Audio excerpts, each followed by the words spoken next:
السلام عليكم ورحمة الله وبركاته. أهلا وسهلا بيكم في شهر رمضان. كل سنة وانتم طيبين.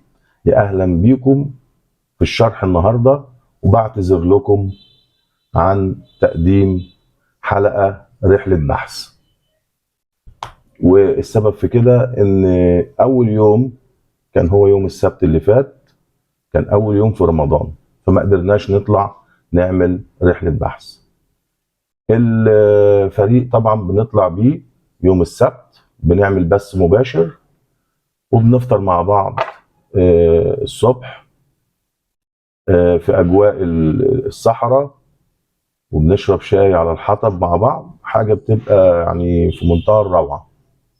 وبعد كده بنقفل البث وبنشتغل في البحث، وبنصور مقاطع صغيره واحنا بنلاقي الاحجار اللي حضراتكم بتشوفوها.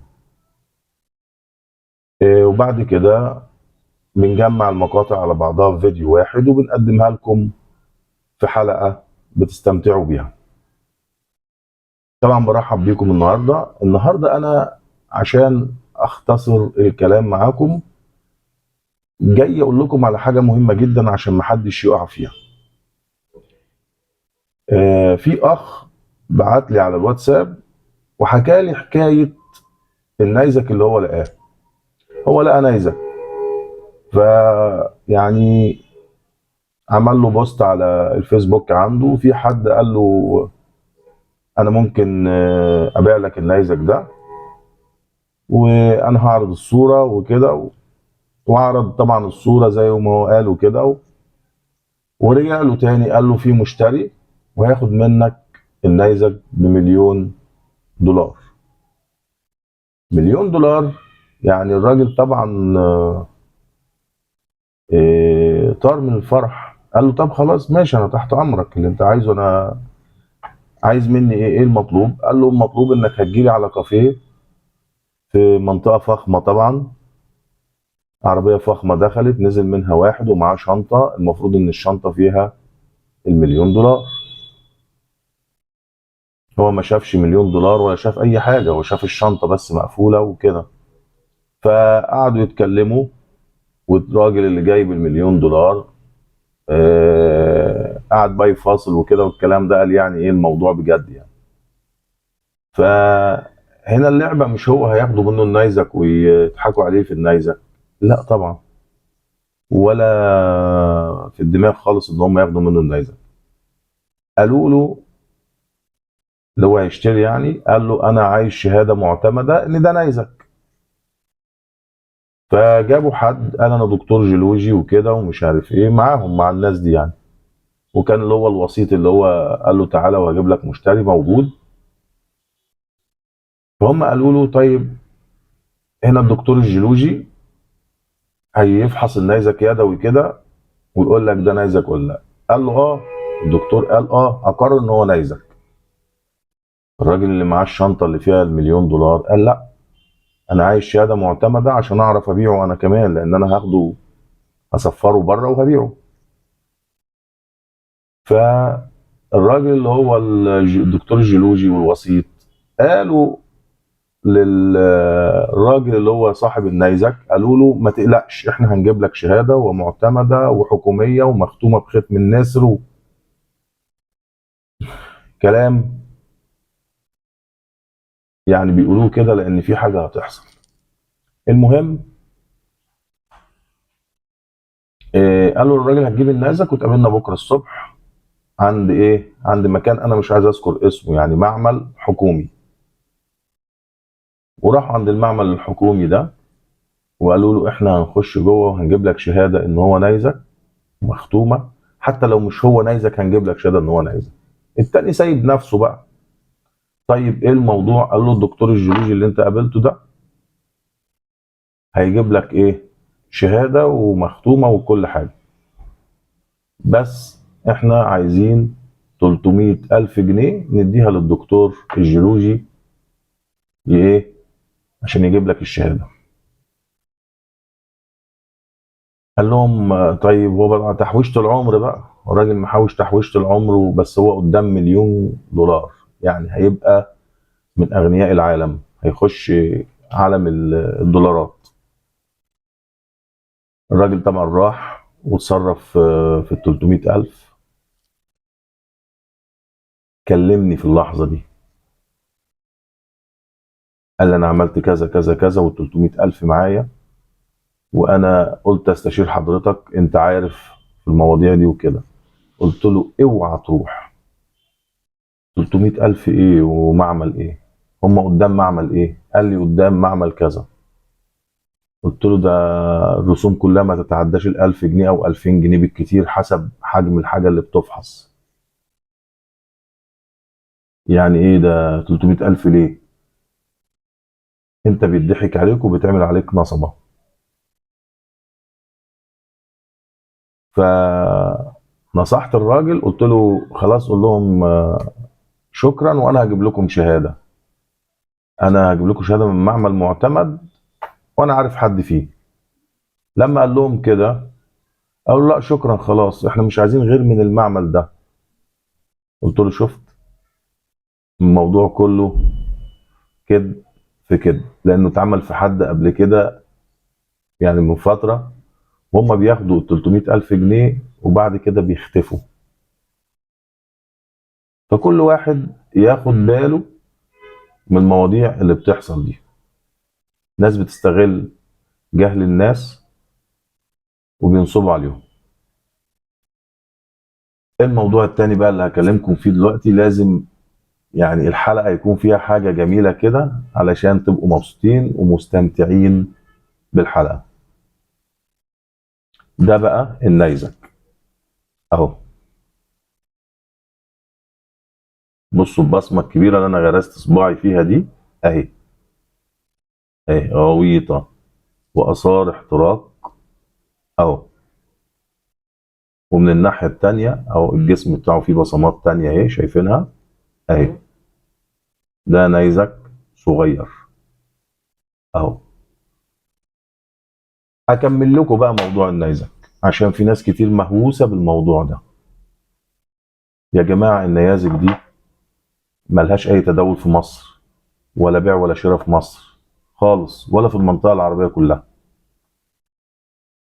النيازك دي مهمة جدا في بلجيكا، في أمريكا، في فرنسا، في إنجلترا، في بانكوك. وهم دول اللي عندهم المعامل المعتمدة دوليا. المعتمدة دوليا. ولو فحصت النيزك هناك هيدوك شهادة معتمد دوليا، وهم هيجيبوا لك المشتري. فما توجعوش دماغكم بالموضوع ده، لانه هيبقى طبعا انت مش معقول هتلاقي نيزك هنا وتقعد تلف بيه العالم يعني علشان تبيعه. احتفظ بيه، يمكن ربنا ييسر الحال ويبقى عندنا هنا معامل معتمدة ويبقى الموضوع متغير شوية. كمان انا عايز افرجكم على حجر انا لقيته في الجبل وصقلته قبل كده. تتفرجوا وتشوفوا يعني كان خام وبقى لما اتصقل عامل ازاي. من الاحجار الكبيرة دي، من الاحجار الداوودي اي، من العقيق الداوودي. الحجر ده هو فيه شفافية، بس شفافيته هتبقى ضعيفة لأنه الحجر سميك. ومن الناحية التانية جذع، وجواه حاجة زي طلاسم مكتوبة فيه الله أعلم إيه هي، عشان محدش يفتي عليك وأنا ممكن أفتي لك أنا كمان فبدون فتوى. دي حاجة كده منقوشة طلاسم الله أعلم، ده نقش طبيعة أو جوه. زي ما انتم شايفين من هنا جذع.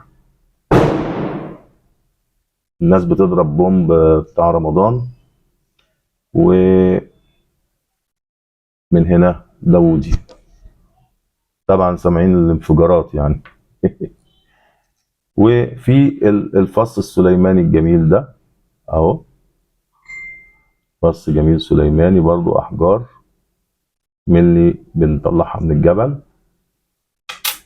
في قطعة بقى سليماني تحفة قوي كبيرة اهي، شوفوا عاملة ازاي اهي. قطعة سليماني محترمة، ومن الظهر كده. ده مصقول يا جماعة، ده احنا صقلناه على مكنة الصقل، مش انا طبعا لان انا مش بصقل.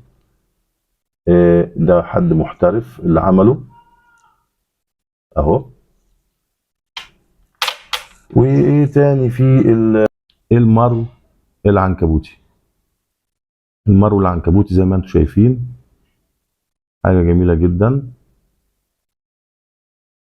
في عندنا كمان قطع سليماني تحفة. والحاجات الكبيرة دي يا جماعة مش بتتعمل فصوص، ده بيتعمل دلاية، بتبقى دلاية تتعلق قلادة يعني للسيدات. وعندي بصوا الجمال ده بقى، ده سليماني تحفة برتقاني اهو.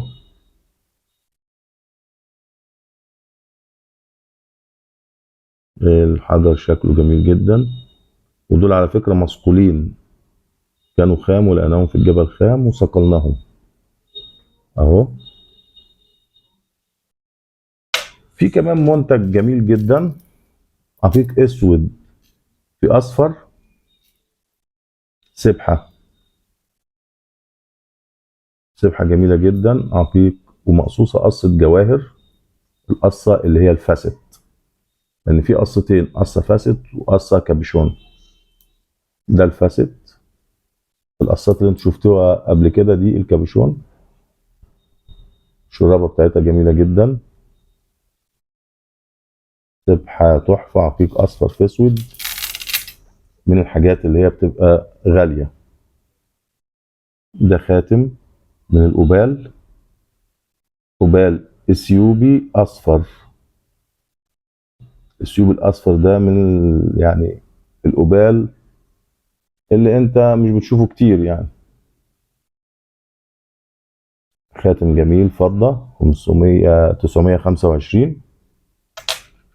عندنا هنا خاتم من العقيق الكبدي، خاتم جميل جدا باتنين جعران اهو. في جعارين فوق اهي برضو فضة جميل جدا. وده جعران الناحية دي كمان اهو. ده الزمرد الجدر، زي ما انتم شايفين زمرد الجدر جميل اهو وتحفة، من الحاجات اللي هي الغالية. ويمكن انتوا شفتوا الخواتم دي معايا في الرحلات، كنت بنافس بيها الباشمهندس محمد فرج. ده شابوزيت، حجر الشابوزيت. وببلغكم تحيات الفريق كله، اللي ما قدروش يطلعوا اول يوم رمضان. طبعا انتوا عارفين كل الفريق، ابو مروان، كابتن يحيى، دكتوره نور، دكتوره سما، الاستاذ وائل، الاستاذ ايهاب، باشمهندس اسامه. باشمهندس اسامه المكن بقى، خدوا بالكم اللي بيعمل لكم المكن. ومصطفى صالح، ومين تاني فكروني؟ اسلام وسامي، كلهم بيبلغوكم تحياتهم، بيعتذروا لكم عن عدم طلوع الرحله. وان شاء الله هنعمل لكم رحله باذن الله، وهنبقى في رمضان برضو باذن الله، ربنا ييسر. وان شاء الله نقدر نعمل لكم الرحله بكره، ونحاول نعمل بث مباشر بكره ان شاء الله.